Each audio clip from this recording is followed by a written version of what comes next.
제가 누차 얘기하지만 요한계시록을 우리가 읽고 함께 기도하고 묵상할 때는요, 이게 상징을 너무 따라가면 안 돼요. 계시록하면 상징이잖아요. 막 상징의 책, 뭐 암호 같은 책. 예. 근데 아니에요. 여러분 생각해 보세요. 계시잖아요. 계시는 뭐라 그랬어요? 드러난 거란 말이에요. 드러난 거. 그러면 여러분 누구나 다 알아들을 수 있게끔 하나님께서 드러내신 거죠. 예. 그러니까 이거는 그냥 그렇게 읽어가면 되는 거예요. 다만 우리가 이해를 못하는 이유가 뭐냐면, 오늘 이 책을 계시록을 주실 때 하나님께서 누구에게 주셨냐면은 요한에게 주셨죠. 그죠? 예. 요한은 누구예요? 요한이 누구예요? 유대인이죠. 그죠? 히브리인이에요. 히브리인. 예, 맞죠? 사도도 되고 뭐 예수님 제자도 되고, 예. 브라더. 그죠? 예. 근데 이게 요한이 히브리인이란 말이에요. 그러니까 이 사람은 뭘 썼겠어요? 히브리어를 썼겠죠. 예. 그리고 히브리 성경에 능통하겠죠. 그리고 히브리인들이 사는 지역, 이스라엘, 가나안. 예. 이러한 뭐예요? 문화적 관점, 배경이라고 하죠. 배경. 예. 이걸 우리는 이제 통틀어서 뭐라고 말하냐면 히브리 관점이라 그래요. 히브리 관점. 히브리 관점이다. 히브리 관점은 뭐예요? 관점이란 건 뭐예요? 보는 거잖아요. 보는 거. 예. 어떻게 볼 거냐? 성경을 어떻게 볼 거냐는 거예요. 성경을 뭐 복음주의로 볼 거냐? 구속사로 볼 거냐? 뭐 성경을 영적인 계시의 말씀 영으로 볼 거냐? 다양한 보는 관점이 있는데, 우리가 토라를 공부하면서 늘 우리가 생각해야 될 건 뭐냐면, 성경의 원 메시지를 이해하려면 성경이 우리에게 말씀하시는 그 원래적 메시지, 하나님이 이스라엘 백성들에게 그 성경을 주실 때에 어떤 의도로 주셨는가가 중요하잖아요. 그죠? 여러분, 꿍이 중요해요? 해몽이 중요해요? 둘 다 중요해요. 예. 둘 다 중요한 거예요. 할렐루야. 예. 꿈도 중요하고 해몽도 중요한데, 근데 여러분, 꿈을 꿨는데 이 해몽은 지 마음대로 하면 돼요? 안 돼요? 이게 문제예요. 근데 우리가 꿈보다 해몽이다 이런 말이 무슨 말이에요? 꿈을 꿨는데 해몽이 더 기가 막히다는 거예요. 예. 하나님께서 아하고 말했는데 우리는 이걸 막 어로 알아듣고 막 A로 알아듣고 막 그러면 안 된다는 거죠. 예. 그래서 하나님의 원래 의도, 성경하게 나타나는 하나님의 원래 의도를 알려면은 히브리 관점을 알아야 돼요. 히브리 관점을. 예. 계시록도 마찬가지예요. 요한 계시록인데 요한이 본 묵시문학이란 말이에요. 요한 계시록. 예. 그러면은 요한이 계시를 봤는데 요한이 이해할 수 있도록 하나님이 주셨겠죠. 그죠? 그러니까 여러분 생각해요. 요한은요, 계시록을 봤을 때에 저게 무슨 뜻이지 하지 않았다라는 거예요. 분명히 보았고 있었던 일과 일어나고 있는 일과 장차 올 일에 대해서 분명히 보고 들었단 말이에요. 그죠? 그래서 쓴 거예요. 예. 썼다라는 건 뭐예요? 이해를 했으니까 쓰는 거예요. 이해를 하고 있으니까. 예. 자기도 못 알아듣는 거 쓰겠습니까? 물론 이제 비밀의 시대, 구약 같은 경우는 선지자들이 자기들도 못 알아먹는 걸 썼어요. 예. 그런데 여러분, 계시잖아요. 계시록.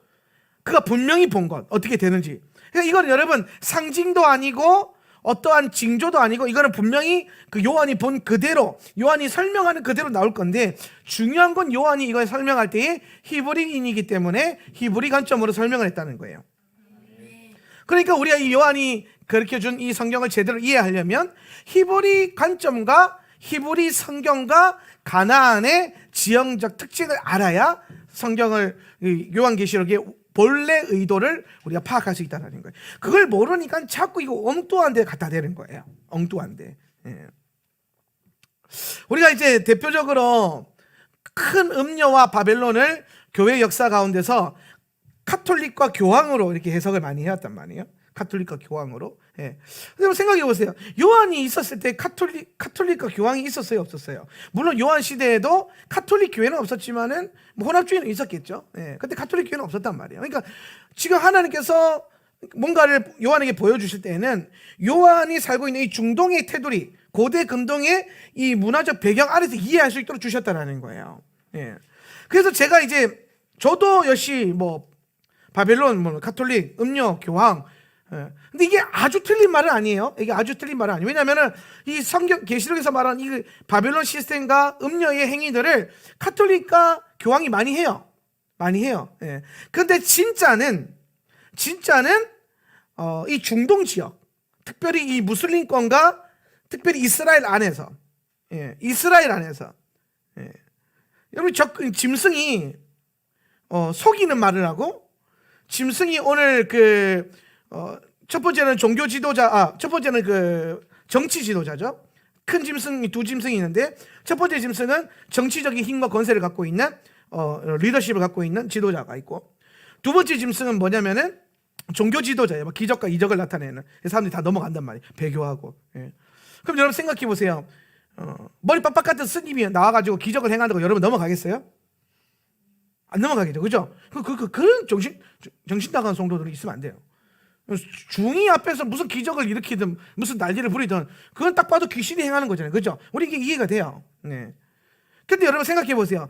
그 종교 지도자 짐승이 우리가 가장 신뢰하고 이해하고 바라보는 대상으로 오겠죠, 그죠?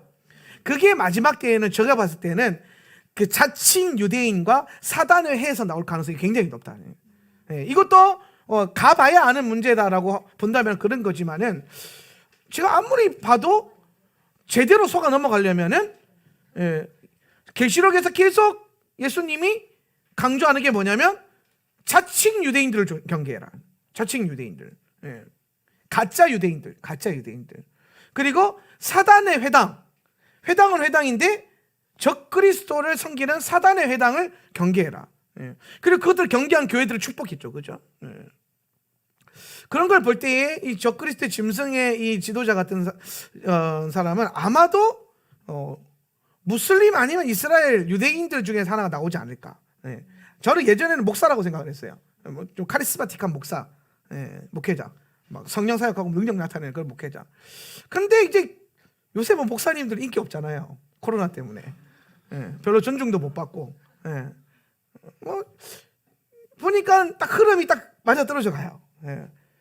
요새 또 교회들 보면은 제가 늘 이스라엘을 가리키고 토라를 가리키며 다니면서 늘 성도인들에게 당부하는 게 있어요. 그게 뭐냐면 유대 사대주의에 좀 빠지지 마라. 유대인 그러면 막 엎어지고 막 랍비가 말했다 그러면 하나님 말씀하신 것처럼 막 알아듣고 막.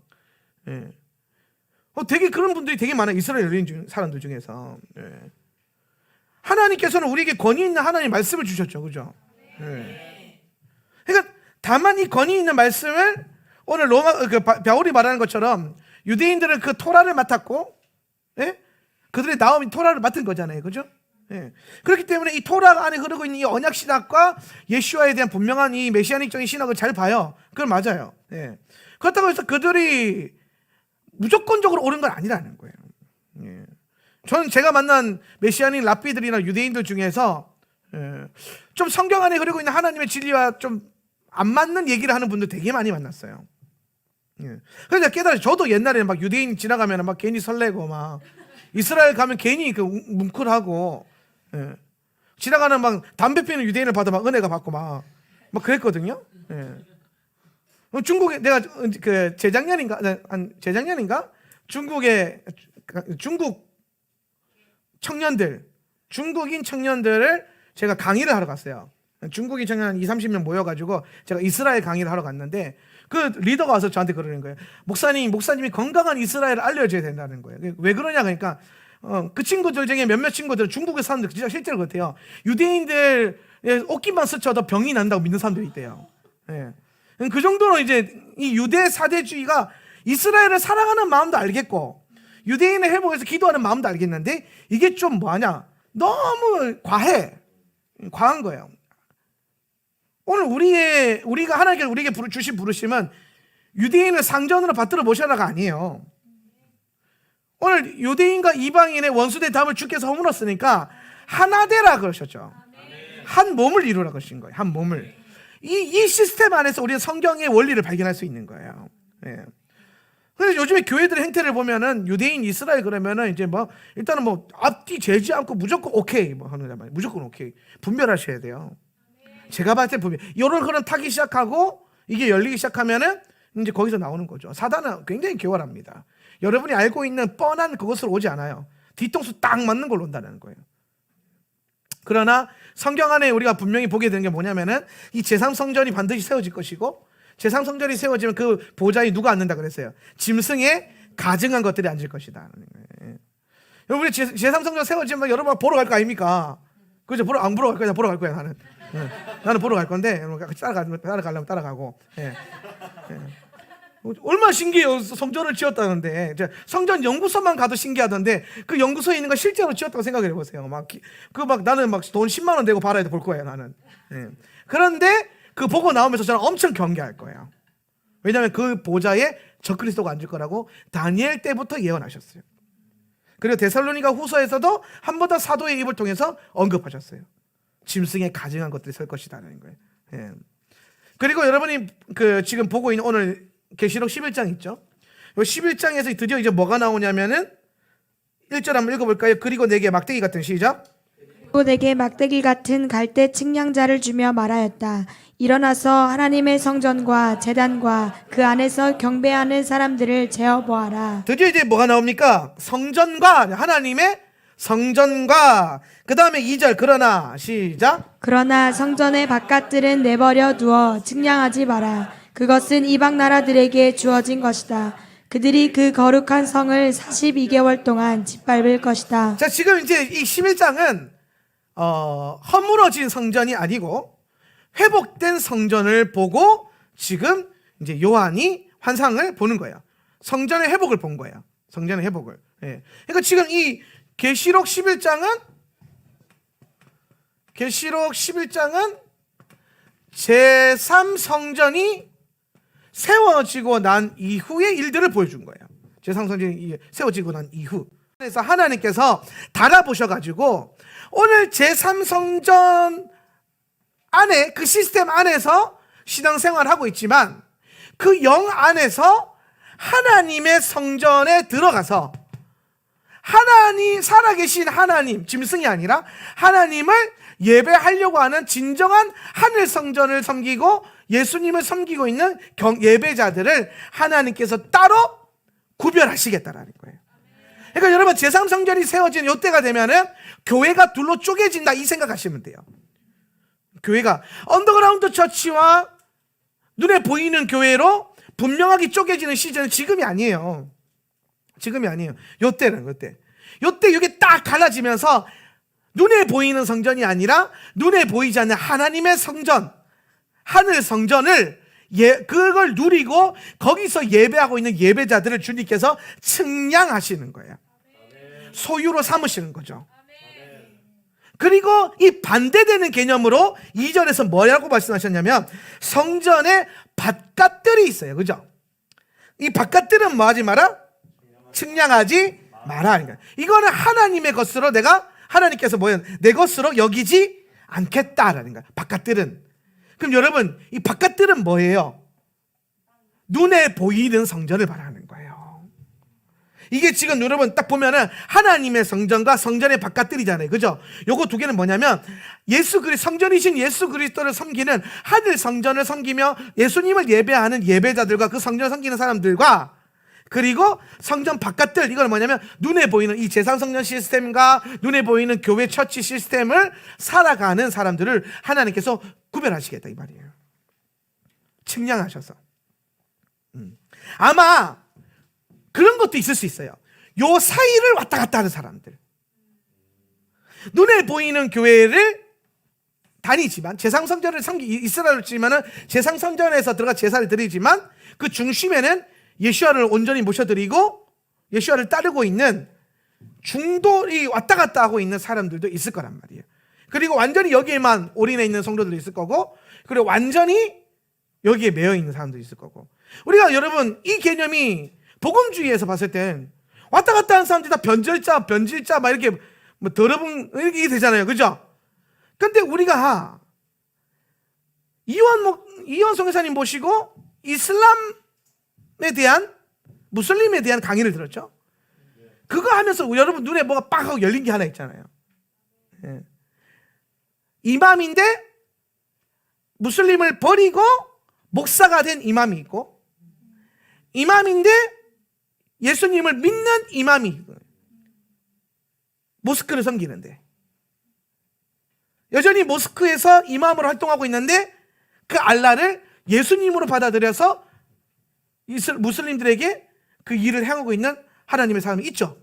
우리는 그 사람 보고 야 예수 믿으면은 목에 칼이 들어와도 복음주의자처럼 목에 칼이 들어와도 말이야 그 신앙 고백하고 죽어야지 뭐 그렇게 목숨 아까워하면서 뭐 그런 거 있을 거야 이렇게 말 못한다라는 거예요. 왜냐하면 그 이맘은 지하 성도들과 보이지 않는 무슬림이지만 예수님을 믿고 있는 사람, 그러나 자신의 아이덴티티를 트랜스포밍 전환할 수 없는 그러한 환경 가운데 있는 사람들, 이걸 여러분 교회로 옮겨보면 교회는 이런 사람이 없을 것 같습니까? 여러분 이거는요 세상에 한 다리 걸치고 하나님께 한 다리 걸치고 해서 어정쩡하게 있는 그 미지근한 신앙을 말하는 게 아니에요. 그런 거 있죠. 예를 들어서 엄마 아빠가 예수를 안 믿어. 근데 엄마 아빠가 내가 교회 다니는 거 싫어해. 교회 가다 걸리면 맞아 죽어. 그래서 예수 안 믿을 거예요? 그러면 믿어야 되죠, 그죠? 그러면 이제 두 가지 선택하는 거예요. 내가 순교를 각오하고 엄마 아빠한테 매주 매를 맞으면서 그렇게 교회를 다니는 방법과 나 잠깐 친구 만나러 올게 하고 그러고 예수님 나의 친구니까 주는 나의 친구 프렌즈 오브 갓을 만나러 와가지고 예배하고 너 어디 갔다 왔어? 교회 갔다 왔지? 아니 나 친구 만나고 왔어. 프렌즈 오브 갓 틀린 말은 아니잖아요, 그죠? 그렇게 사는 사람이랑 뭐가 달라요? 그거랑 이맘이지만 크리스찬이지만 이맘으로 살아가고 있는 무슬림이지만 예수님을 섬기며 살아가고 있는 무슬림들, 이 중도에 있는 왔다 갔다 하고 있는 사람들, 하나님은 요때에 그런 사람들을 딱 측량하셔가지고 여기에 시스템이 왔다 갔다 하고 있지만 이 정말 하늘의 성전과 예수 그리스도를 예배하고 있는 사람들을 하나님께서 자기 소유로 삼으시겠다 이 말이에요. 예. 그리고 중요한 것, 요 때가 되면 이제 요 중심이 되면 요 전산년 반이라는데 7년 하려는요. 여러분 7년은 3년 반 때, 3년 반 때로 두 개로 나눠야 돼요.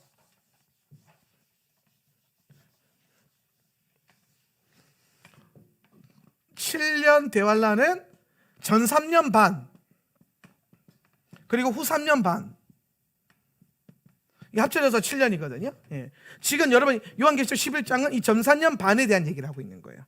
예. 그래서 여러분 성경 보면은 자, 그 2절 보면 바깥들은 내버려둬 측량하지 마라. 그죠? 이 시스템은 측량하지 마라 이 말이에요. 그죠? 눈에 보이는 교회는 측량하지 마라. 내 것 아니다 이 말이죠. 그리고 거기에 들어와서 이방인 나라들에게 주어졌다. 이방 나라에게 주어졌다는 뭐예요? 세상 사람들에게 줬다 이 말이에요. 그러니까 여러분 저때 되면 교회든 회당이든 무슨 일이라는 거예요? 완전히 이게 교회인지 세상인지 알 수 없을 정도로 완전 인본주의의 끝판왕을 보여주는 그런 교회 시스템과 히브리 시스템들이 돌아가고 있을 거예요. 눈에 보이는 교회들은. 예. 지금으로 보면 여러분 이제 뭐 그런 거 생각하시면 돼요. 중국에 보이는 교회와 북한에 보여지는 교회, 지하교회 성도들 말고 그런 거 생각하시면 돼요. 예.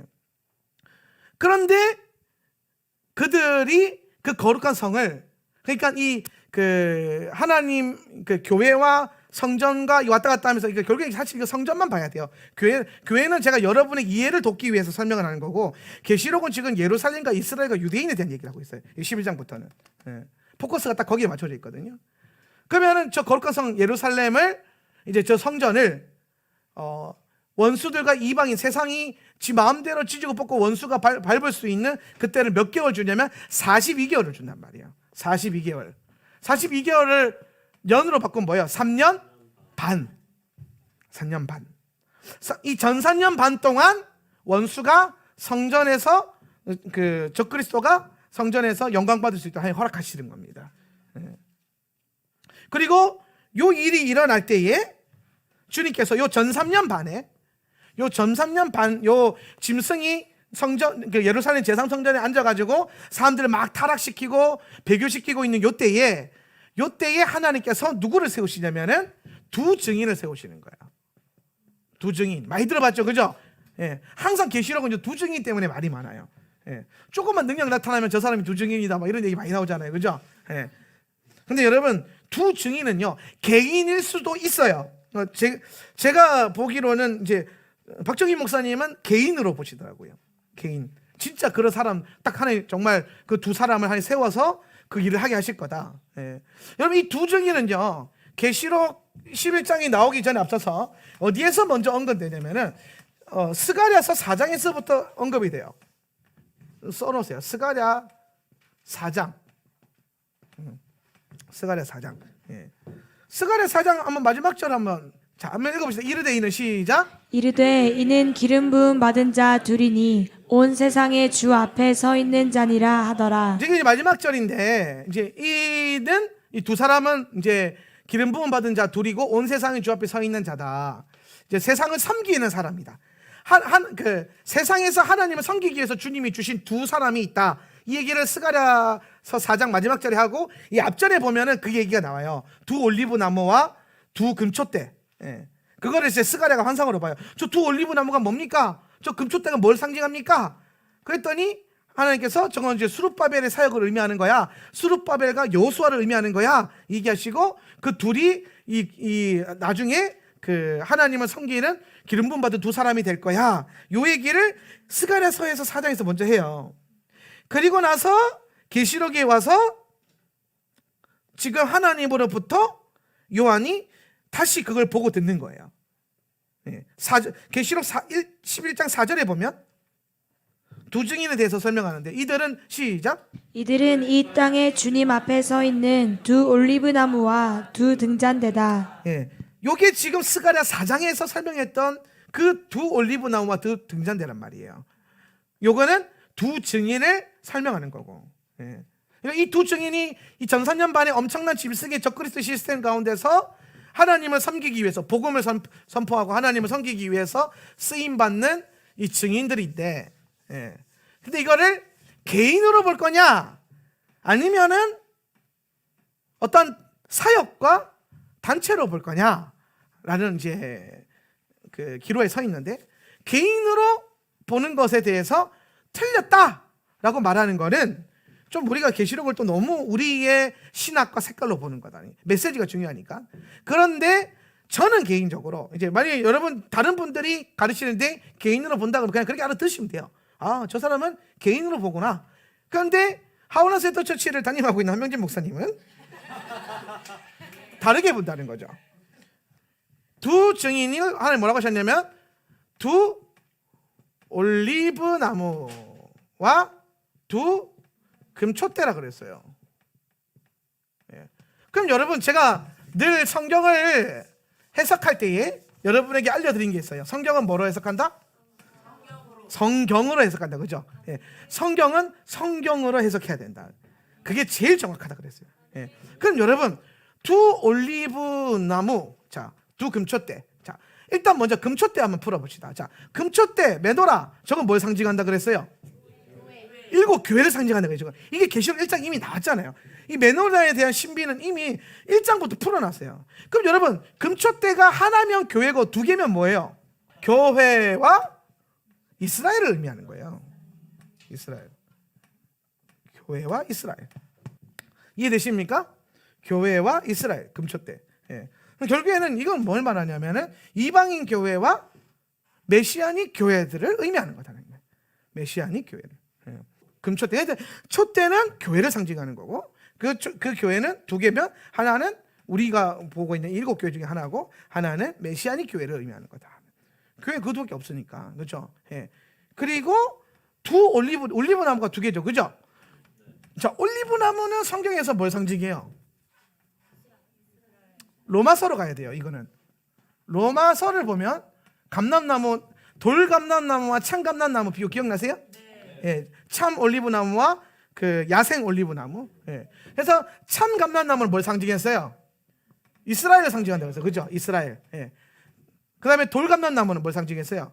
여기에 접붙여진 이방인 교회를 의미하는 거죠. 그죠? 이방인 교회. 예. 여기도 이스라엘과 이방인 교회. 여기도 이스라엘과 이방인 교회. 그러면 이 두 올리브나무와 두 금초대는 뭘 상징한다 그랬어요? 두 증인이라고 했죠. 그죠? 두 증인. 그러면 이 두 증인은 뭘 상징한다? 교회와 이스라엘. 교회와 이스라엘로 보는 게 맞다라는 거예요. 그런데 어떤 교회와 어떤 이스라엘이냐? 스가랴 4장을 좀 봐야 되는데 2절 한번 볼게요. 2절. 그가 내게 묻되 시작. 그가 내게 묻되 네가 무엇을 보느냐? 내가 대답하되 내가 보니 순금 등잔대가 있는데 그 위에는 기름 그릇이 있고 또 그 기름 그릇 위에 7 등잔이 있으며 그 기름 그릇 위에 있는 등잔을 위해서 7 관이 있고. 자, 금등대를 봤어요. 그죠? 금등잔대. 그리고 3절 보겠습니다. 그 곁에는 시작. 그 등잔대 곁에 2 감람나무가 있는데 하나는 그 기름 그릇 오른쪽에 있고 하나는 그 왼쪽에 있나이다 하고. 자, 그렇죠. 그러니까 여러분, 이게 지금 2 올리브 나무와 2 금초대를 지금 스가랴가 본 거예요. 그러니까 이 스가랴가 이걸 보고 4절에 이렇게 말합니다. 4절 시작. 내게 말하는 천사에게 물어 이르되 내 주여 이것들이 무엇이니까 봐도 하니. 모르니까, 이 시대는 봐도 모르는 시대예요. 이해되시죠? 근데 계시록은 보면 안다니까요. 요한은 모르는 걸 본 게 아니에요. 아는 걸 본 거지. 예. 요한이 이 스가랴 말씀을 알았을까요? 몰랐을까요? 아는 거예요. 아니까 지금 요한계시록 11장에서 이거 보고 이게 그거구나 딱 안 거예요. 이게 이미 1장부터 계시가 계속 풀어져 왔으니까. 예. 이게 뭐예요? 그러니까 스가랴는 몰랐어요. 그러니까 그 5절에서 네가 이걸 모르느냐? 그러니까 모릅니다. 이 말은 뭐냐? 야, 이것도 몰라? 이렇게 해요. 그러니까 몰라요. 이렇게 한 거예요. 야, 너 선지자라며? 막 이런 느낌인 거지. 예. 그러니까 그가 천사가 와서 6절에서 이렇게 말하는 거예요. 대답하여 이르되 시작. 그가 내게 대답하여 이르되 여호와께서 스룹바벨에게 하신 말씀이 이러하니라. 만군의 여호와께서 말씀하시되 이는 힘으로 되지 아니하며 능력으로 되지 아니하고 오직 나의 영으로 되느니라. 아멘. 여기서 이제 뭐가 나오냐면 스룹바벨에 대한 얘기가 나와요. 스룹바벨. 예. 그러니까 여러분 지금 요 2 증인 있잖아요. 요 2 증인. 예. 그럼 요거 다시 제가 좀 지울게요. 요 2 증인이 교회와 이스라엘이라 그랬죠. 그죠? 그럼 성경에서는 지금 이 2 증인을 어떤 인물에 비유하고 있냐면 스가랴서 4장에서는요. 스룹바벨과 제사장 여호수아로 비유를 하고 있어요. 예. 그래서 스룹바벨은 이 당시 뭐 하는 사람이었냐면 정치 지도자예요. 정치 지도자. 그리고 여호수아는 이 당시 뭐 하는 사람이냐면 제사장이니까 종교 지도자예요. 자, 하나는 뭐예요? 정치 지도자고 하나는 뭐예요? 종교 지도자고. 요거 보니까 딱 뭐가 생각나요?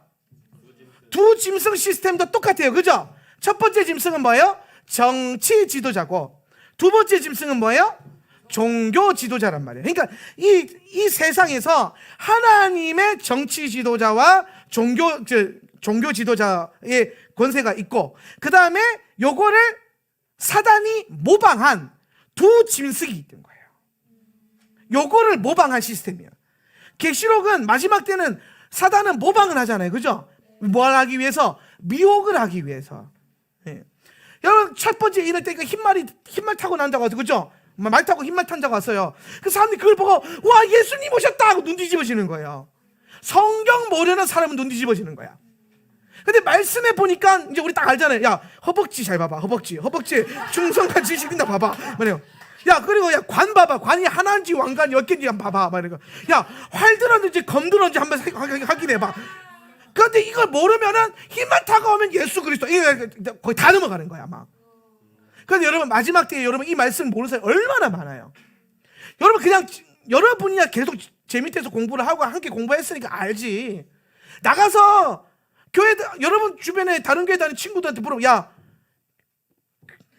계시록에 그 인뗐는데 흰말 타고 나오지 그치? 그 누구야? 그러면은 예수님 아니야? 흰말 타고 왔잖아. 흰말 타면 다 예수님이야. 예수님이래. 예수님일걸? 예수님인가 봐. 이렇게 되는 거예요. 그러면서 이제 갑자기 미혹이 예수님이 된다니까요. 계시록 19장에 나오는 백마탄 예수 그리스도에 대한 증거를 제대로 알고 있는 성도들이 이 세상에 과연 몇 프로가 될까요? 이 말은 즉슨 요한계시록을 읽고 듣고 지켜 행해서 복을 받고 있는 교회와 성도들은 과연 몇 프로가 될까요? 여러분 이거 굉장히 심각한 문제예요. 지금 예언의 시대를 살고 있고 예언이 성취되는 시대를 살고 있고 계시록의 말씀이 하나씩 이루어지고 있는 시대를 살고 있는데 교회는 이 말씀에 관심이 없단 말이에요. 깨어서 여러분 성경 봐야 돼요. 네. 그러니까 여러분 말탄자도 미혹으로 왔는데 똑같이 이 두 증인을 미혹하는 사단의 진영에서 먼저 나옵니다.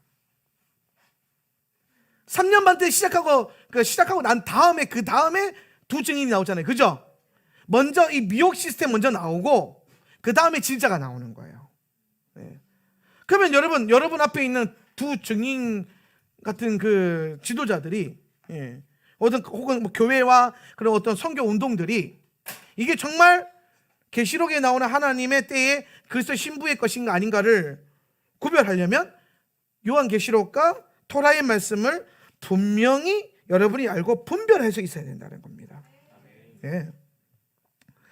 그런데 여러분 잘 보세요. 3절에 계시록 11장 3절 내가 두 증인에게 시작 내가 두 증인에게 권세를 주리니 그들이 1260일 동안 삼배 옷을 입고 예언할 것이다. 이 두 증인이 전 3년 반 동안 예언하면서 사역을 해요. 그러니까 여기서 말하는 예언은 하나님의 뜻을 대언, 선포하는 일인데 여기서 진짜 두 증인과 가짜 두 증인의 차이. 첫 번째, 하나님의 권세가 있다. 하나님의 권세가 있다. 근데 짐승도 막 기적 일으키고 이적 일으키잖아요. 그죠? 그럼 두 번째 증거로 저는 명확해질 것 같아요. 두 번째 증거는 뭐냐면 이 두 증인 그룹 안에 있는 리더나 혹은 교회나 단체들은 그룹은 삼배 옷을 입고 예언할 것이다. 삼배 옷이 뭡니까? 여러분 삼배 옷 언제 입죠? 우리가 그 장례 치르거나 이거 여러분 우리 식으로 보면 상복 같은 거예요. 상복. 삼배옷, 상복. 스스로 괴롭게 하고 스스로를 이 마지막 때에 대한 이 임박적 종말에 대한 그 아픔과 슬픔 때문에 스스로를 괴롭게 하고 평화롭게 누리지 세상적인 것을 누리지 않는 그 시스템에 젖어 있지 않는 그 철저하게 거절하고 삼배옷을 입고 예언하는 이 말은 뭡니까? 이 세상에 있는 많은 부와 존귀와 아름다움과 많은 재물들이 있지만 그걸 누리지 않고 그것으로 사는 것이 아니라 오늘 삼배 옷을 입고 사는 심정으로 상복을 입고 살아가는 심정으로 백성들 향해 예언하고 선포하는. 일단 여러분 앞에 누가 좀 두 증인이래 섰는데 옷이 번지르르한 옷 입고 서고 막 얼굴에 광택이 나고 막 명품으로 둘러싸이고 막 그러고 막 좋은 차 끌고 다니면 일단 가짜예요. 일단 그거는 진짜는 아니에요. 그리고 이게 만약 개인이 아니라 제가 이해하는 대로 교회나 한 그룹이 된다면 결국엔 여러분 이 시스템, 이 짐승이 요거를 모방하는 시스템이 드디어 이제 뭐가 나오냐면 뭐가 나와요? 짐승의 표가 나오죠? 짐승의 표가 나와요. 이거 없으면 뭐가 안 돼요? 매매가 안 되죠? 그래서 이 시즌이 오게 되면은 우리는 삼배 옷을 입을 수밖에 없어요. 좋은 옷을 못 사니까. 그런 심정으로 살아가는 거예요. 내가 가지고 있지만 내 통장에 몇십억이 있고 몇백억이 있어도 그걸 누리지 않는 거죠. 짐승의 표를 받지 않기 위해서. 그래서 하나님이 우리에게 주신 그 공급하시는 것. 여러분 우리가 광야를 마지막 때 살아갑니다. 이 시대를 가면 이제는 우리의 라이프 스타일이 다 광야로 옮겨질 거예요. 그런데 계시록 12장 가보면 이 광야에서도 하나님은 백성들을 먹이고 보호하세요. 쫄쫄쫄 굶지 않는다 이 말이지. 다만 세상의 그 좋은 것들은 누리지 않느냐. 그죠? 근데 짐승 시스템은 그것으로 미혹할 가능성이 굉장히 높아요. 이스라엘 백성들이 광야를 돌 때에 음식 가지고 불평불만하죠. 그죠? 근데 여러분 그거 이스라엘 백성들이 한 거 아니에요. 성경 자세히 읽어보세요. 이스라엘 백성들이 불평불만한 게 아니라 이스라엘에 몸붙여서 같이 출애굽에서 나왔던 이방인들 입에서 먼저 나와요. 그리고 그게 이스라엘에게 옮겨 붙은 거예요. 그러니까 여러분 유대인들은요 그러니까 출애굽한 이스라엘 민족들은 자기 소유의 양도 있고 염소도 있고 소도 있고 다 있어요. 제사 드리고 나면 다 먹을 수 있고 다 할 수 있어요. 그런데 그들과 함께 몸붙여 나온 사람들은 가축이 없잖아요. 양도 없고 소도 없고 염소도 없잖아요. 왜 없어요? 10개 재앙 떨어질 때 이스라엘 거 빼고 다 죽었잖아요. 따라 나온 걔네는 먹을 게 없는 게 이스라엘 애들은 먹을 게 많은데 그러니까 그 불평불만을 막 충동질 해가지고 유대인들을 미혹하는 거예요. 그러니까 이스라엘 진영 안에 가짜 유대인들, 유대인인 척하고, 이게 자칭 유대인의 그 폼이라니까요. 자칭 유대인이라는 개념이 새로 나온 게 아니에요. 이스라엘 출애굽할 때 그 몸부터 나왔던 이방인들인데, 그들을 통해서 미드라시를 보면 그들을 통해서 계속해서 심판이 일어나는 그 시작점이 돼요. 물론 이스라엘 민족의 믿음 없음 때문에도 넘어지긴 하지만 시작은 항상 거기 있단 말이에요. 몸붙여 있는 그 자칭 유대인들. 그 사람들 가나안 들어가면은, 야 니들 누구냐? 우리 그때 이제 유대인들이 유명해지고, 유대인 그러면 이제 막 되는 때니까, 나 유대인이야. 나 출애굽 같이 나왔어. 근데 사실을 알고 봤더니 아버지가 해쪽 속이고 막, 어머니가 막 기부스 족속이고 막 이렇게 되는 거예요. 아닌 거죠. 그런데 한 세대 걸러서 오니까 자기들이 유대인인 것처럼 스스로 착각하는 거야. 자칭 유대인. 그게 이미 여러분 토라 안에서도 있었어요. 그래 광야 여정들 때 그들이 항상 불평불만했고, 그런 비슷한 시스템처럼 교회와 이스라엘 민족 안에서도, 그 그룹 안에서도 새 하늘과 새 땅을 바라보지 않고 이 땅에 어떠한 누리는 것들을 바라보면서 번영복, 그래서 번영복음과 기복주의를 경계하라는 거예요. 그게 복음이랑 만나잖아요. 사람 희한하게 만들어요. 똑같은 건데 완전 사람을 변질시켜 버려요. 항상 우리 그 말씀 안에서 이 경계를 잘 갖고 있어야 됩니다. 자, 이해되시죠? 네. 그래서 요 똑같은 시스템이 짐승의 시스템에서 먼저 나오고, 그 다음에 그들을 대적하기 위해서 하나님께서 이 두 증인을 허락하셔가지고 이 증인들로 하여금 사역을 하시는데, 이 증인들이 인물로 보면 스룹바벨과 여호수아인데요, 이 두 증인들의 사역을 보면 사역은 좀 달라요. 사역은, 자 5절 한번 읽어볼까요? 5절 6절. 만일 어떤 사람이, 시작. 만일 어떤 사람이 그들을 해치기를 원한다면 불이 그들 입에서 나와 그 원수들을 삼킬 것이다. 만일 누가 그들을 해치려고 하면 반드시 이처럼 그는 죽게 될 것이다. 여기서 끊고 5절 이거 하면 또 뭐가 생각나요? 불이 나와서 원수를 삼켜요. 불을 내려 주소서 하잖아요. 집에서 맨날 찬양만 하면 그게 뭔지도 모르는데, 엘리야. 예. 엘리야가 바알과 아사레상 앞에서 물들이 부었는데 불이 떨어지잖아요. 삼키잖아요. 원수들 다 삼키고. 예. 그래서 여기서 이제 이 5절의 사역은요, 엘리야의 사역을 말하는 거예요. 예수님께서 분명히 예언서에 분명히 나와 있죠. 메시아가 오기 전에 먼저 하나님 누구를 먼저 보낸다 그랬어요? 엘리야를 먼저 보내서. 그래서 이 두 증인의 가장 중요한 사역은 뭐냐면, 첫 번째 엘리야 사역인 거예요. 메시아가 오시기 전에 그 길을 예비하기 위해서 먼저 보내지는 엘리야 같은 사역, 먼저 그 길을 예비하는. 이게 초림에서는 세례 요한이었고, 재림에서는 두 증인 중에 한 사람이 그 사역을 하는 거예요. 그 다음에 6절. 이들은 자기들이, 시작. 이들은 자기들이 예언하는 날들 동안 하늘을 닫아 비가 내리지 못하게 하는 권세를 가졌고, 이것도 엘리야죠, 그죠? 그 다음에 물을, 시작. 물을 피로 바꾸는 권세를 가졌고, 이건 누구예요? 모세. 그 다음에 땅을, 시작. 땅을 원하는 대로 온갖 재앙으로 칠 수 있는 권세를 가졌다. 이건 누구예요? 모세. 그래서 엘리야 2개, 모세 2개 이렇게 나오는 거예요, 사역들이. 그래서 엘리야와 모세의 사역을 행하는 스룹바벨과 여호수아 같은 정치, 종교 지도자 혹은 그룹이 나올 것이다. 예. 이게 만약에 여러분 이 두 증인을 그룹으로 본다면, 저는 이게 정치적인 지도자가 아니라 그룹이 돼야 되잖아요. 그래서 저는 마지막 때에 어떠한 작은 나라가, 어떠한 나라가 하나님의 편에 서서 끝까지 저항하고 전쟁하려고 하지 않을까. 그런 이제 요즘에 보니까 어떤 나라가 차별금지법 아예 다 갈아엎어가지고 반대해가지고 동성애자들이 혼인신고도 못하게 하고 그 자녀 등록도 못하게 하는 거예요. 법을 아예 원래 가능했는데 다시 갈아엎은 거예요. 말씀대로 할 수 있도록. 그 일이 일어났다 그러더라고요. 제가 그걸 보면서 이런 일 반대로, 완전 세상은 다 반대로 가고 있잖아요. 근데 이런 일들이 일어나는 한 나라와 그룹, 근데 이 그룹이나 나라가 큰 대형 어떤 강대국은 아닐 수 있지만은 그런 그룹이 일어날 수 있겠구나. 혹은 그런 어떤 뭐 진영, 뭐 그렇지 않을까라는 생각을 해봅니다. 제가 왜 두 증인을 개인으로 보지 않느냐면 미혹이 너무 클 것 같아요. 하나님 그걸 아시는데, 일단은 저는 개인적으로 트럼프를 그리 좋아하지 않아요. 트럼프가 했던 사역들과 일들은 하나님 보시기에 흡족한 하나님의 시스템 안에서 좋은 일들이 일어났죠. 예.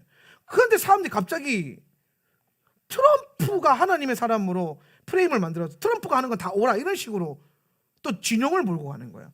뭔 소리지? 트럼프 보니까 내가 볼 때 하나님의 성품 별로 없더구만. 하나님이 이 시대에 쓰는 종인 거는 맞아요. 어떠한 일에서는. 근데 그렇다고 해서 하는 모든 일이, 트럼프가 하는 모든 일이 다, 제가 봤을 때는 트럼프랑 바이든이랑 펜스나, 이번에 펜스가 또 뭐 배신하고 막 그냥 난리 났었잖아요. 예. 내가 봤을 때 다 짜고 치는 고스톱이야. 예. 아무나 미국 대통령 하겠습니까? 예. 다만 하나님의 때에 하나님의 일이 이루어져야 되기 때문에 하나님께서 잠시 잠깐 트럼프를 쓰셨을 거예요. 저는 그렇게 봐요. 예. 그리고 만약에 트럼프가 계속 재선돼서 막 계속 갔으면은 흰말 탄자로 트럼프가 될 가능성이 굉장히 높다고 저는 봐요. 예. 가짜 평화와 거짓 평화를 줄 수 있는, 이미 뭐 이스라엘 안에서는, 유대인들 안에서는 트럼프 그러면은 막 평화의 사도로 이미 와 있어요. 미혹으로.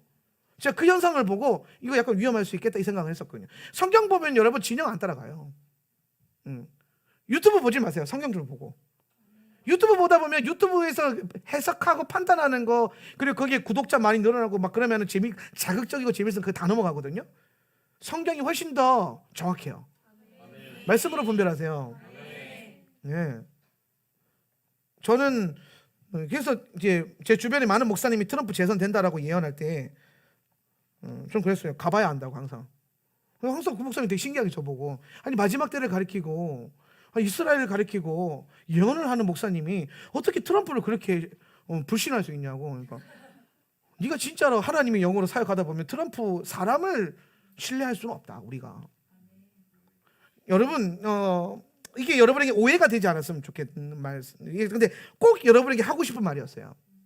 오해가 될 수 있는 말이고 하지만 잘 분별해서 여러분이 저를 신뢰하는 만큼 한번 들어보세요. 이 세상에 악한 일들이 일어나죠. 하나님을 반대하는 일들이 일어나죠. 우리가 그걸 막기 위해서 기도하잖아요. 막아지나요? 이걸 위해서 우리가 참 많은 최전방에 서서 뭔가를 해요. 그래서 제가 어느 순간 그 마지막 때에 대한 이 가르침을 제가 묵상하면서 그 생각이 들더라고요. 성경은 분명히 시대가, 세상이 그렇게 될 거라고 예언을 해놨어요. 그죠? 흑암이 깊어질 것이고 배도하는 일이 일어날 것이고 엄청난 미혹들이 일어날 것이고 세상이 하나님의 법과 하나님의 사람들을 싫어하고 반대하는 일과 법들이 일어날 거라고 분명히 예언해놨죠. 그죠?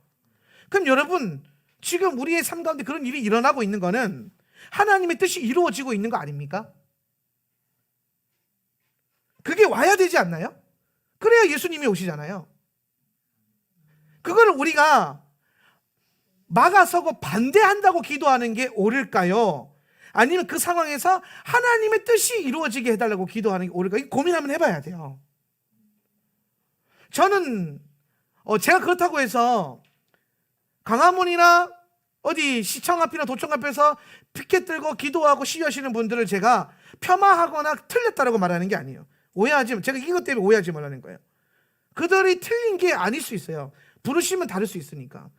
근데 제가 왜 단 한 번도 항상 동성애를 반대하고 낙태법 합법화를 항상 반대해 왔고 간통법 폐지되기 전에 항상 기도해 왔었고, 하지만 제가 피켓을 들고 나가지 않은 것에 대해서 많은 목사님들이 물어봤어요. 왜 너는 행동하지 않냐?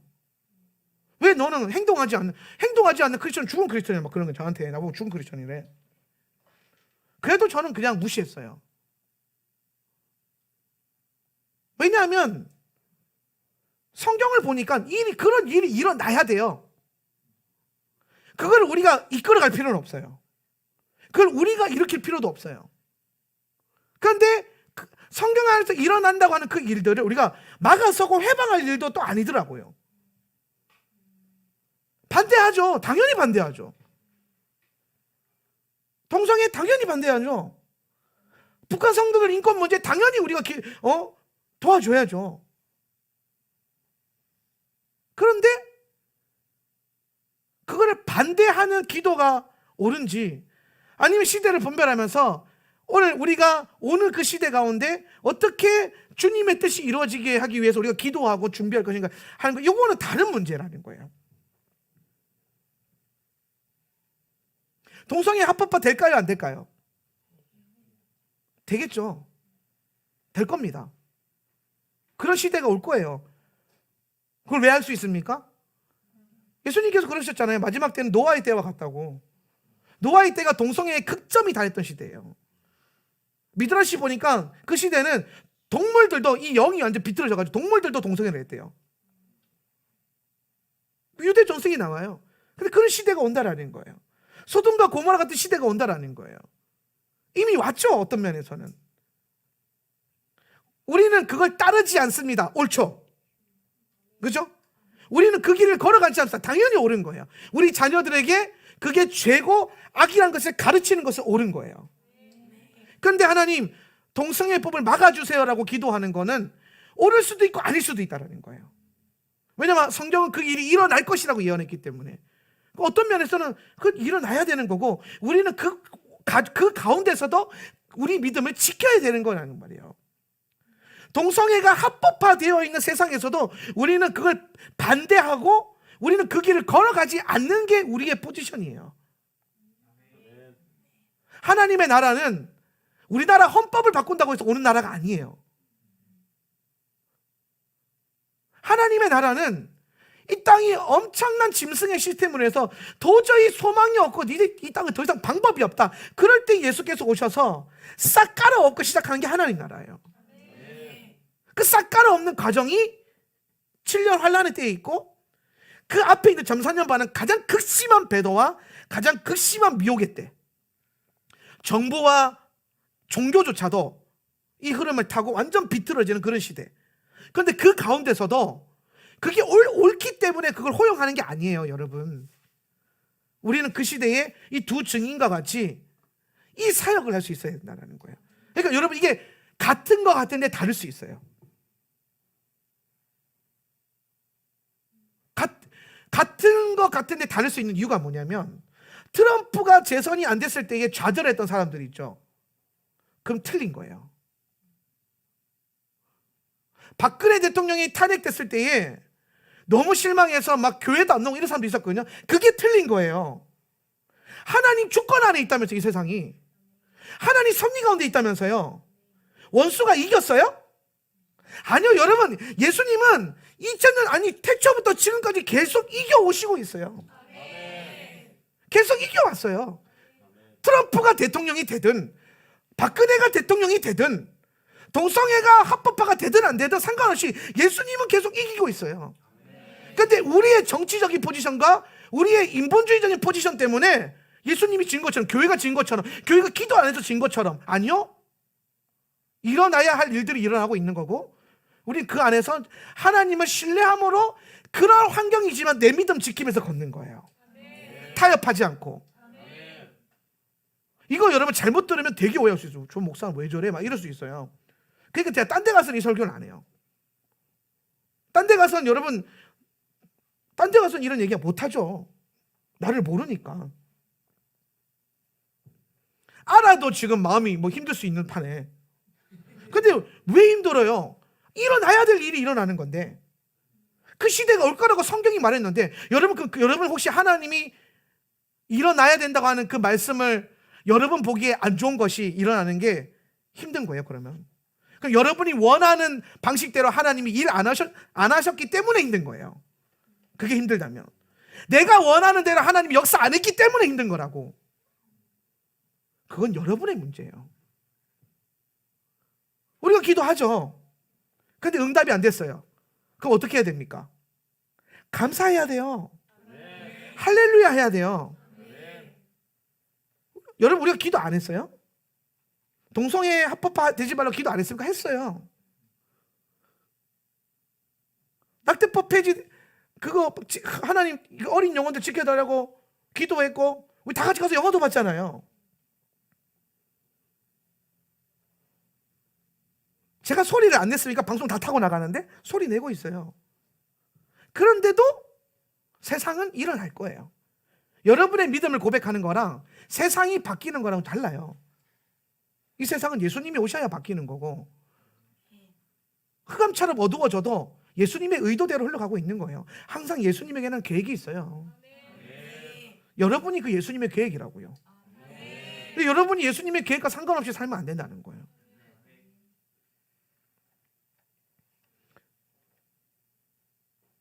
언젠간 이 소리를 내는 것조차도 힘들어지는 배도와 미혹의 때가 올 거예요.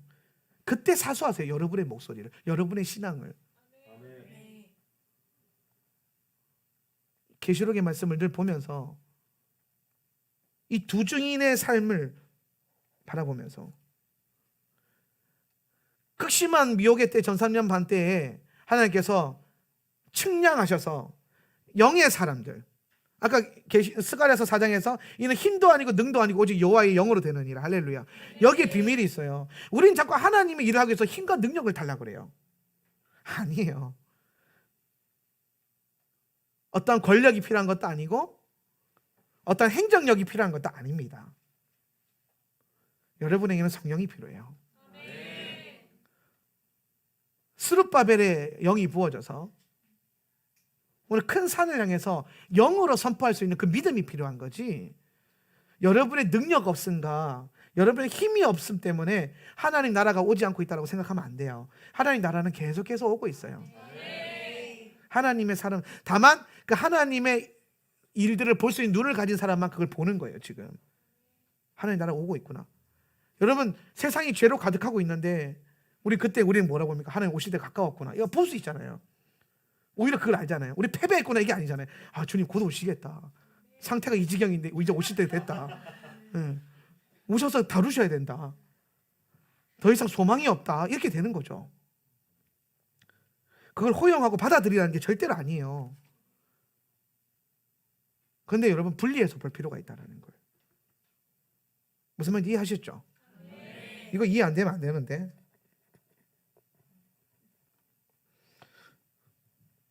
그래서 이 영의 사람들, 이 영으로 보는, 형상과 육으로 보는 게 아니라 영으로 보는 이 영의 예배자와 영의 사람들 하나님이 구별하셔서 이 두 증인의 사명 가운데 불어넣어 주시는데, 이 사람들이 놀라워요.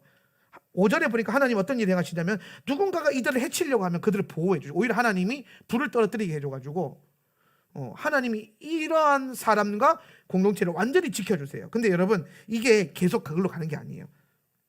언제까지? 7절 한번 읽어봅시다. 그들이 자기들의, 시작, 그들이 자기들의 증언을 마치면 짐승들이 깊은 바다로부터 올라와 그들과 전쟁을 하여 그들을 이기고 그들을 죽일 것이다. 자, 여러분 보세요.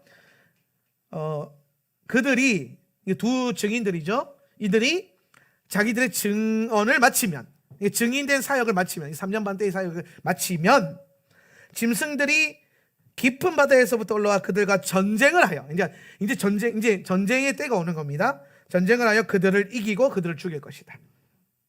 이제 여기서 순교하는 믿음이 이제 올라오는 거예요. 순교자의 영성, 부르심. 그러니까 여러분, 우리의 부르심은 이거예요. 우리 믿음, 요거 얘기 안 했는데, 모세와 엘리야, 요거 좀 중요한데, 모세는 뭘 말하냐? 토라를 말하는 거고요. 엘리야는 뭐예요? 선지자를 말하는 거예요. 그죠? 선지서. 토라와 저는 이거를 예언적인 사역, 예언하는 거로. 왜냐하면 지금 이게 다 두 짐승 입에서 예언이 나오잖아요. 그죠? 그럼 교회는 마지막 때에 토라와 예언하는 입이 굉장히 중요해요. 유대인들도, 메시아니 유대인들도 그렇고 이방인 교회도 마찬가지고, 이거 연합된 한 세 사람 안에서 우리는 정말 중요한 게 토라로 일치가 되고 하나님의 한 예언이 소리로 나와야 돼요. 한 목소리로 나오는 거. 이게 보이스가 하나가 돼야 돼요. 요 두 개가 굉장히 중요해요. 저는 그런 생각을 했어요. 이게 보이스를 맞추기 위해서 내 생각과 내 뜻대로 말하는 것이 아니라 하나님의 말씀으로 자꾸 말하는 법을 배워야 돼요. 기도의 집에서 말씀을 갖고 자꾸 기도하잖아요. 이게 그 훈련을 하는 겁니다. 여러분이 기도의 집에서 하는 그 모든 말씀을 선포하는 기도가 바로 예언을 하는 거예요. 그게 이거 굉장히 중요한 겁니다. 요거를 할 때는 하나님 보호하시고요. 요 사명이 끝나는 때가 있어요. 그러면 이제 죽는 거예요. 그럼 여러분, 제가 늘 하는 말 이제 사명이 있으면 안 죽는다고. 이게 그 얘기하는 거예요. 이 얘기하는 거예요. 증거하는 때가 있으면 우리는 죽지 않아요. 하나님 지키고 보호하시는 거예요. 근데 여러분, 이 땅에서 사명 다 감당했어요. 그럼 더 이상 살아서 뭐 하게? 사명 감당 다 했는데. 예. 오히려 주님의 가야죠. 그죠? 가야지. 예. 가야지. 예. 그래서 여러분, 우리는 어차피 여러분 잘 보세요. 죽음이 두렵지 않은 이유가 뭔지 아세요? 애초에 우리는 이 사역 시작할 때 뭐 입고 시작했어요? 삼배옷 입고 시작했잖아요. 상복 입고 시작했잖아요. 상복 입고 말씀을 예언한다. 이게 무슨 말이냐면은 죽기를 각오하고, 예. 죽기를 각오하고 생명 다 들여서 시작한 사역이에요. 그래서 하나님이 지켜주셨던 거고, 그리고 마지막에 영광스러운 순교의 자리로 끌고 가시는 거예요. 물론 모든 교회와 모든 성도들이 이렇게 되는 건 아닐 거예요. 왜냐하면 12장 후반에 가면은 또 거기서도 전쟁이 일어나는데 거기서 또 싸우는 성도들이 있어요. 예. 남겨진 자들이 있는 거죠. 근데 중요한 것은 이 두 주인의 사역 이후에 이들이 보호되는 때가 있었고, 그리고 나중에 이제 후산년 반 넘어가는 이때에 이제 순교를 당합니다. 죽어요. 그랬더니 이제 어떻게 되냐면 어디를 볼까? 10절 땅에 사는 사람들이 시작. 땅에 사는 사람들이 그 시체들을 보고 기뻐하고 즐거워하며 서로 선물을 보내리니 이는 이 두 예언자가 땅에 사는 자들을 괴롭혔기 때문이다. 자, 여러분 이게 지금 이제 이 두 예언자, 이 두 증인이 죽는데요. 땅에 사는 사람들이 모든 세상 사람들이죠. 예, 육신적인 사람들. 지금 여러분 이 싸움은 영의 사람과 육의 사람의 싸움이에요. 예, 영의 사람들이 이기다가 이제 이 육신의 사람이 이제 이기는 것처럼 보이는 때가 왔어요. 예, 이긴 것처럼 보이는데 사실 이게 이긴 게 아니에요.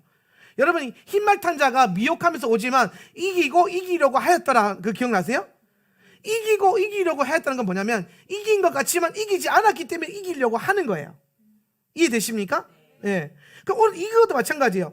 이 두 증인이 죽으면서 이긴 것 같지만 이긴 게 아니에요. 왜냐? 그 다음에 보면 11절 그러나 3일 반 후에 시작. 그러나 3일 반 후에 하나님께로부터 생명의 영이 그들 안으로 들어가자 그들이 자기 발로 일어섰다. 그것을 본 사람들은 큰 두려움에 사로잡혔다. 네. 여기서 보면 여러분 이 죽은 사람들이 갑자기 3일 반 후에 하나님의 영이 들어가가지고 어떻게 돼요? 부활의 영광이 나타나요. 살아나 버려. 이때부터 이제 세상이 두려워 떨기 시작하는 겁니다.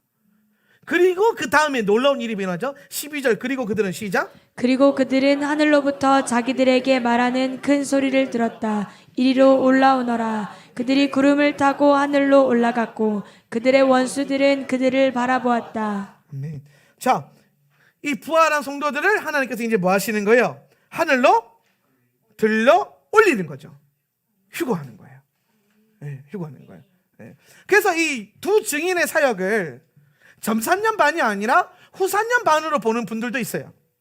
네, 후산년 반. 네. 그래서 후산년 반에, 그러니까 전산년 반에는 이미 그 두 지성의 시스템이 먼저 오고, 후산년 반에 그것에 대한 싸움이 있고, 죽기까지 복음 전했다가 이제 순교하고 성도들 올라가고 나머지 그 화들이 쫙 일어나고 대저 심판까지 쫙 벌쳐지고 이제 뭐 내려오신다 이런 말이 있는데 제가 봤을 때는 그렇게 보는 건 조금 성경이 좀 꼬여 있는 것 같아요. 예.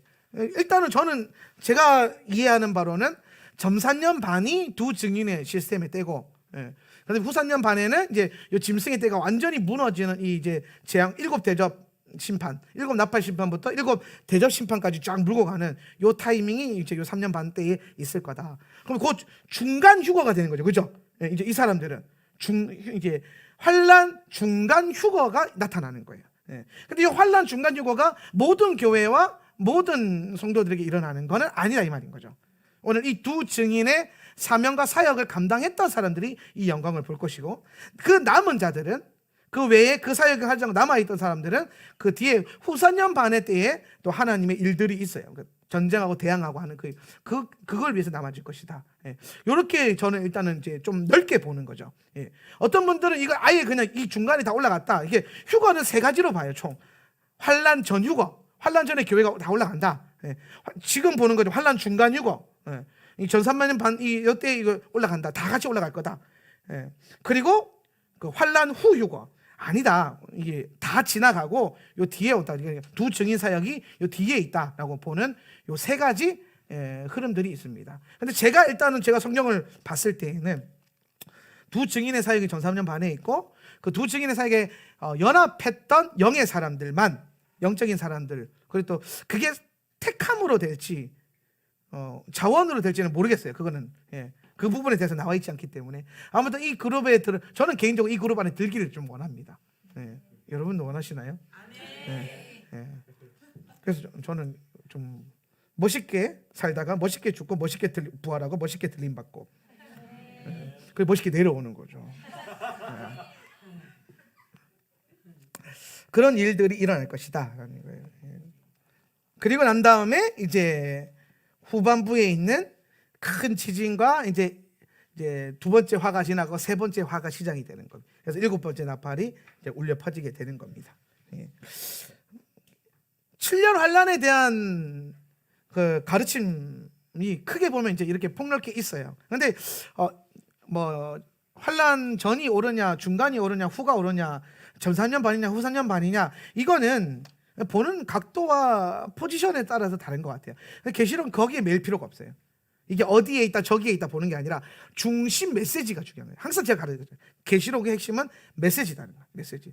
그러면 여기서 메시지 딱 나왔어요. 뭐냐면 미혹의 때가 온다. 첫 번째, 극심한 배도와 미혹의 때가 있다. 짐승의 시스템이 움직이는, 그죠? 그리고 거기에 맞서는 두 증인들의 사역도 풀어진다. 완전히 팽팽해요. 그런데 이 두 증인이 사명을 감당해야 되는 때에서는 반드시 이깁니다. 건들 수가 없을 정도로 강하게 이겨요. 그러다가 이 증인들의 사명이 끝나면은 죽는다. 죽어도 된다. 그리고 부활해서 주님의 신부로 영광스럽게 올라가고, 그리고 이러한 놀라운 극심한 배도와 미혹과 환난과 순교와 부활, 이런 놀라운 시스템 안에서도 그 중심, 계시록의 이 환란의 때 중심에 흐르고 있는 가장 핵심적인 것은 뭐냐면은 15절과 19절에 나오는 거예요. 15절과 19절. 계시록 11장 15절에서 19절. 한번 읽어보겠습니다. 그리고 일곱째 천사가, 시작. 그리고 일곱째 천사가 불나팔을 불었다. 하늘에서 큰 소리가 있었다. 이르기를 이 세상 왕국은 우리 야훼와 그의 마시아의 것이 되었고 그분이 영원토록 통치하실 것이다. 그리고 하나님 앞에서 자기 보좌에 앉아있던 24명의 장로들이 얼굴을 땅에 대고 엎드려 경배하며 말하였다. 지금도 계시고 전에도 계셨던 만군의 하나님 야훼, 당신께서 당신의 크신 능력을 가지시고 통치하시니 우리가 당신께 감사를 드립니다. 네, 여기까지 봅시다. 이 엄청난 환난과 핍박과 순교와 부활과 이 놀라운 이게 진짜 난리통 같은 이런 시대 가운데서 그 중심에 항상 뭘 자리 잡고 있냐면 그 중심에 항상 하나님을 경배하는 영이 있어요. 예배가 그 중심을 차지하고 있어요. 계시록의 흐름 계속 중간 내내 어떠한 일이 일어나든 천상에서는 예배가 벌어져요. 극심한 미혹과 배도가 일어나서 하나님의 심판이 코앞에 왔어도 오히려 24 장로들은 그것을 예배하잖아요. 당신의 뜻이 저 이방인 나라들에게, 저 세상 가운데, 저 죄 가운데 일어날 것입니다. 그것으로 인해서 감사합니다. 예배되어진다는 거예요. 그럼 여기서 여러분 우리가 계시록을 읽으면서 우리의 라이프 스타일과 우리의 신앙의 방향성을 잡아볼 수 있는 거예요. 어떠한 현상이 일어나느냐가 중요한 게 아니에요. 좋은 일이 일어날 수 있죠. 두 증인이 활동할 때는 여러분 얼마나 우리가 행복할까요? 우리가 그 그룹 안에 들어가 있지 않고 제가 그 두 증인의 사역을 못한다 할지라도 그런 일, 예수 그리스도의 일이 높여지고 교회가 이기고 하나님 나라가 이기는 것 같고 성령이 이기시는 그것들이 소식으로만 들어도 막 우리가 막 힘이 나고 막 와 하는 그때가 있을 거 아니에요. 그러면 우리가 저절로 찬양이 나올 거 아니에요. 그죠? 그러나 그 반대로 그 증인들이 갑자기 순교당하고 교회가 지는 것 같고 예배를 못 나가고 막 코로나 때문에 막 모이지 못하고 막 교회 다닌다고 욕먹고 막 그러한 상황에서도 하나님의 뜻이 일어난다는 이유만으로 예배가 풀어졌어요. 휴거가 일어나고 이 땅에 이제 드디어 심판의 칼이 내려치는 그때에도 천상에서는 예배가 또 풀어졌어요. 그 일로 인해서도 하나님 우리는 감사합니다 하는 거예요. 여러분, 우리는요, 우리 눈에 보이기에 좋은 일, 슬픈 일, 안 좋은 일, 축제, 장례식, 이 모든 환경에서 우리는 계시록은 뭘 말하냐면 하나님을 경배하고 예배해야 된다는 걸 얘기하고 있는 거예요. 감사할 수 있느냐, 이걸 말하는 거예요. 17절 보세요. 지금도 계시고 전에도 계셨던 만군의 하나님 여호와 당신께서 당신의 크신 능력을 가지고 통치하시니 우리가 당신께 감사를 드립니다.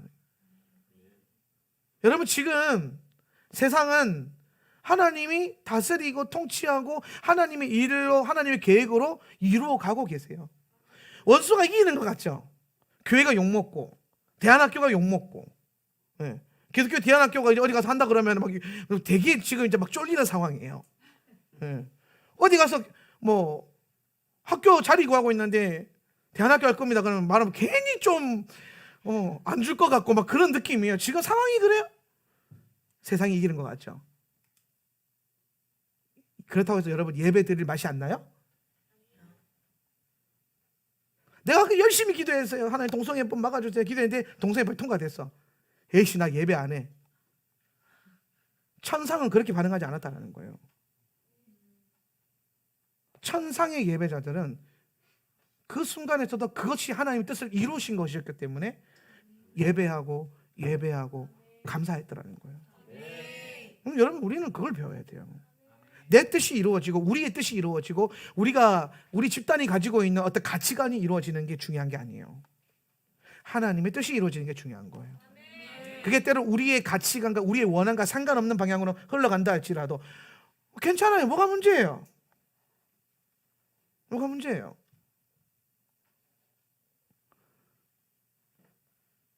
오늘 여러분이 정말 여러분 삶 가운데 안 좋은 일이 일어났어요. 정말 안 좋은 일이 일어났어요. 그 사람들이 와서 그럴 거예요. 그럼 어떡해? 김지사 어떡해?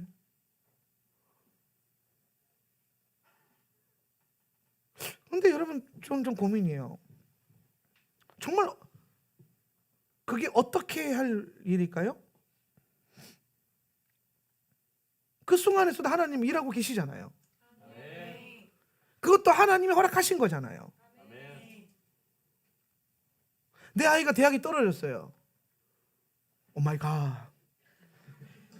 이럴 줄 알았으면 대안학교 안 보낼걸.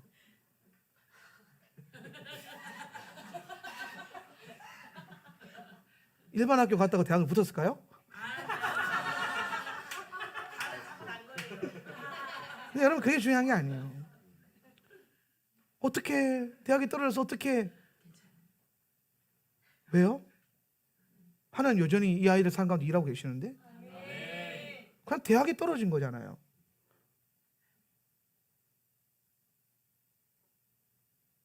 그게 뭐 그렇게 대단한 일이에요? 그렇게 절망할 일인가요? 하나님 살아계시잖아요. 그리고 하나님은 여전히 내 아이가 좋은 대학을 가든, 아니 그 대학이 떨어지든, 좋은 직장을 들어가든, 아니면 좋은 직장에 못 들어가든 상관없이 하나님께서 그 아이의 삶 가운데 일하고 계시잖아요. 우리는 주님을 신뢰하는 거예요. 어떤 분들이 저한테 그러더라고요. 제가 목회하면서 너무 이제 목회에 대한 일 너무 좋아하니까 저 여러분과 목회하고 교회하는 게 너무 좋아요. 그래서 가면 자랑 많이 해요. 외부 나가면. 그럼 이제 막상 목사님들이 막 그래서 목사님 그 교회는 몇 명이나 모여요? 뭐 한 7, 80명 모여요. 그러면 에게 그밖에 안 모여요. 어떻게? 뭐가?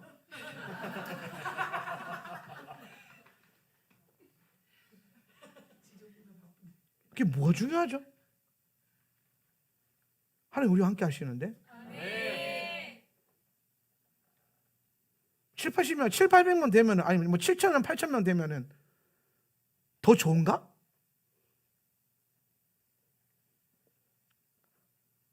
칠, 8,000명 되면 100배가 많아진 거잖아요. 근심과 걱정이 100배가 많아질 거예요.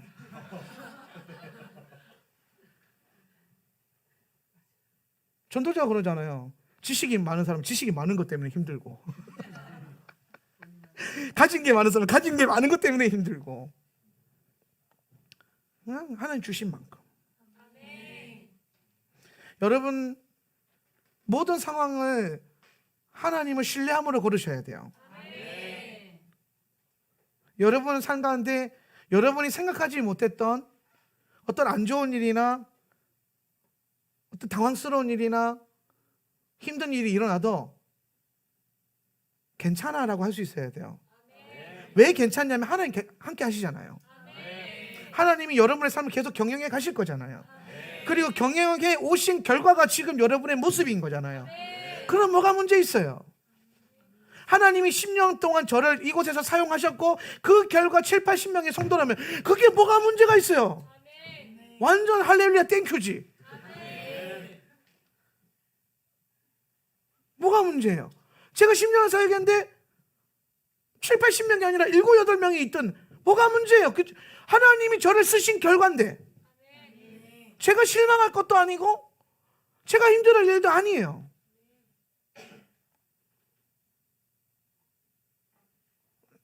자녀에 대한 문제든 내 삶에 대한 문제든 여러분 가족에 대한 문제든 인생에 대한 모든 문제가 하나님과 신뢰함으로 걸어가고 있다면 뭐가 문제가 되겠냐라는 거예요.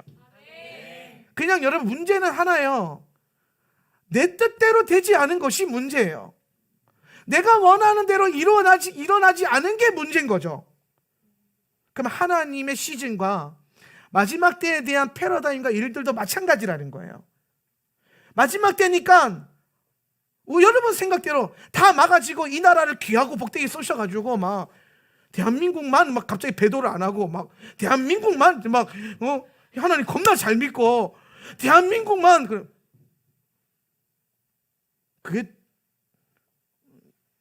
그게 성경에 나오면 참 좋겠죠. 그게 근데 여러분 정상적인가요? 그게? 그건 우리의 원함이잖아요. 오늘 물어봤나? 설아 목사님이 저한테 물어봤나? 어제 물어봤나? 우리 와이프가 저한테 물어봤어요. 그릇을 크게 해달라고 하는 기도는 해도 됩니까? 물어보더라고요. 제가 했죠. 아니? 여러분, 하나님이 여러분의 그릇을 만드셨어요. 하나님이 이 잔을 만드셨어요. 하나님 그릇을 넓혀주세요. 넓히면 어떻게 될까요? 뽀개지겠죠. 깨어질 거예요. 그러면 쓰임받을 수가 없어요. 어떤 그릇이 더 좋아요, 여러분은? 1번, 2번. 네? 여러분 중요한 건 어떤 사이즈의 그릇이냐 어떤 그릇이냐가 중요한 게 아니에요. 하나님께서 목적과 의도를 가지고 만드셨다는 거예요. 그러면 여러분 하나님께서 만드신 목적과 의도대로 쓰임받고 있으면 되는 거예요. 할렐루야. 그릇을 넓혀달라고 기도를 할 필요는 없어요. 쓰임받게 해달라고 기도해야 돼요. 큰 그릇이 될 필요는 없어요. 깨끗한 그릇이 돼야 돼요. 내 자녀가 머리가 되지 꼬리가 되지 않게 큰 사람이 되게 해주시고 높은 위치에 올라가서 하나님의 영광이 되는, 아니요, 낮은 곳에서도 하나님께 영광, 높은 곳에서도 하나님께 영광. 목적대로 쓰임받는 거예요. 목적대로. 하나님이 이 모양으로 쓰는 사람도 있고 하나님이 저 모양으로 쓰는 사람도 있어요. 제가 저를 놓고 기도를 많이 했어요. 하나님 저를 좀 바꿔주세요. 저도 성품이 좋았으면 좋겠어요. 성격이 좋았으면 좋겠어요. 사람들한테서 이게 대인관계에서 사람들 좋아해서 대인관계도 좋았으면 좋겠고 막 성도들과 상담도 많이 해주고 막 측은하게 어머 집사님 어떡해 이런 것도 잘했으면 좋겠고 맨날 주나 기도하세요. 허리 펴 막 이런 것만 하지 말고 맨날 소리 지르면서 막 이런 소리 하지 말고 할렐루야 이렇게 저도 그렇게 하고 싶어요 막 이렇게. 제가 그때 롤 모델이 유기성 목사님이었는데 하나님 저도 유기성 목사님과 같은 얼굴과 목소리와 영성과 성품을 내게 주세요. 제가 유기성 목사님 책도 읽어보고 만나도 봤어요. 어디가 세미나 유기성 목사님 안 유명할 때부터 그분 테이블에 앉아서 바로 코앞에서 함께 대화하고 물어보고 어떻게 하면 목사님처럼 될 수 있습니까? 제주도에 와서 목회하는데 막 유기성 목사님처럼 돼야 된다 막 그런데 어느 날 성령께서 제게 말씀하셨어요. 명진아 그러셨어요. 예. 명진아. 예. 명진아. 예. 명진아. 근데 여러분 이 정도 물어보면요 눈치가 믿음이 없으면 눈치가 있어야 돼요. 눈치가 딱 생기더라고. 아 뭔가 의도가 있다. 그래서 딱 묵상하는데 하나님 내 이름을 부르셨잖아요. 내 이름을 부르셨어요. 저한테 기성아 이렇게 하지 않으시고 명진아라고 하셨단 말이에요. 하나님 주로 저한테 야라고 많이 하시거든요. 야.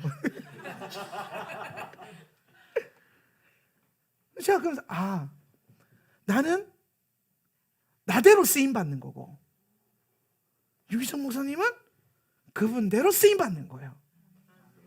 그분이 큰 그릇인지 내가 큰 그릇인지 나는 모르겠어요. 난 몰라.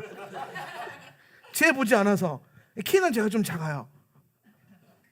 그러나 각자의 쓰임 바대로 하나님이 부르셨고 만드셨으니까 내게 없는 것을 가지고 뭐가 문제예요? 그게 아니에요.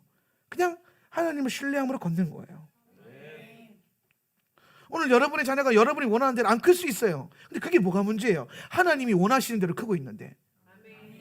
오늘 여러분의 인생이 여러분이 원하는 대로 안 흘러갈 수 있어요. 근데 그게 뭐가 문제냐는 거예요. 하나님이 원하시는 대로 흘러가고 있는데.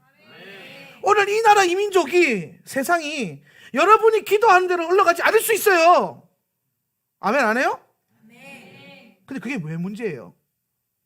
하나님의 의도와 섭리대로 흘러가고 있는데 우리의 기도는 이게 여러분 기도가 이제 슬슬 애매해지죠. 이걸 어떻게 기도해야 되지? 이렇게 고민이 생기죠. 그죠? 이 고민부터 출발을 하는 거예요.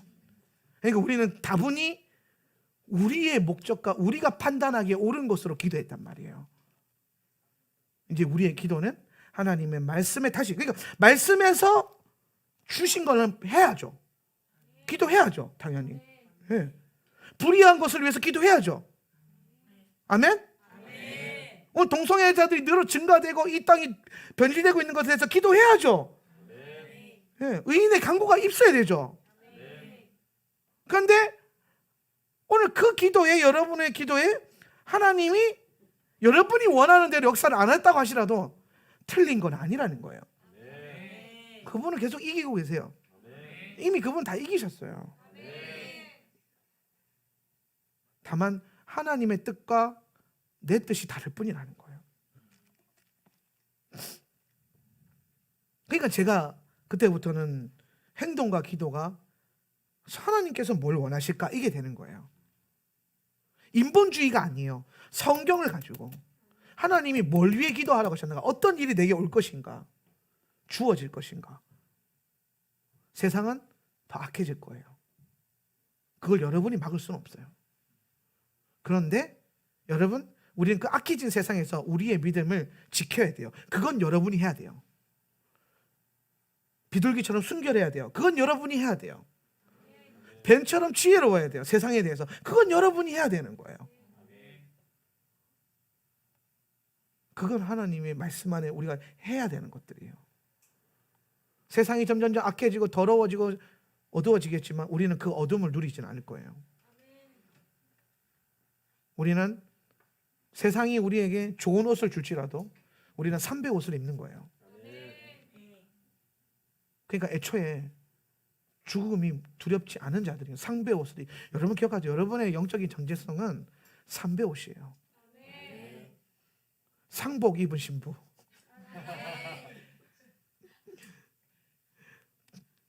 올라갈 때 그 상복이 호련히 드레스가 되는 은혜가 있을 거예요. 이 땅에서는 상복 입는 거예요. 오늘 이 두 증인들과 같은 사역들이 저 여러분 가운데 풀어지길 예수님의 이름으로 축원합니다. 기도하겠습니다. 제가 기도하고 마치겠습니다. 하나님 감사합니다. 계시록의 말씀을 우리가 기대함으로 읽고 기대함으로 공부합니다. 우리에게 주어진 시대가 참 놀랍고 영광스러운 시대입니다. 마지막 때가 우리에게 부담이 아니라 기대감으로 소망함으로 채워지게 하시고, 이 시대에 일어나는 일들이 오늘 우리의 뜻과 상관없이 하나님의 보좌에서 행해지는 일들을 우리가 배워가고 따라가고 달려갈 수 있도록 역사하여 주시옵소서. 오늘 우리에게 혼란스러움이 있고 혼동되는 게 있다면 성령 하나님 우리에게 질서를 주셔서 깨닫게 하시고, 우리가 기도해야 될 바와 우리가 걸어야 될 분명한 방향을 알게 하여 주십시오. 오직 이 주의 말씀 위에 우리의 믿음을 세울 것입니다. 오늘 이것이 우리의 기준이 될 것입니다. 우리의 생각, 우리 단체의 생각, 우리 나라의 생각들, 우리의 민족의 어떠한 근성들이 아니라 살아계신 하나님의 말씀이 우리의 생각이 될 것이고, 이 말씀에 계획된 것들이 우리에게 소망이 될 것이고, 오늘 오셔서 다스리실 그 나라가 나의 나라가 될 것입니다. 그 일을 위하여서 우리가 준비되어지고 기도할 수 있는 거룩하고 복된 공동체가 되게 하여 주시옵소서.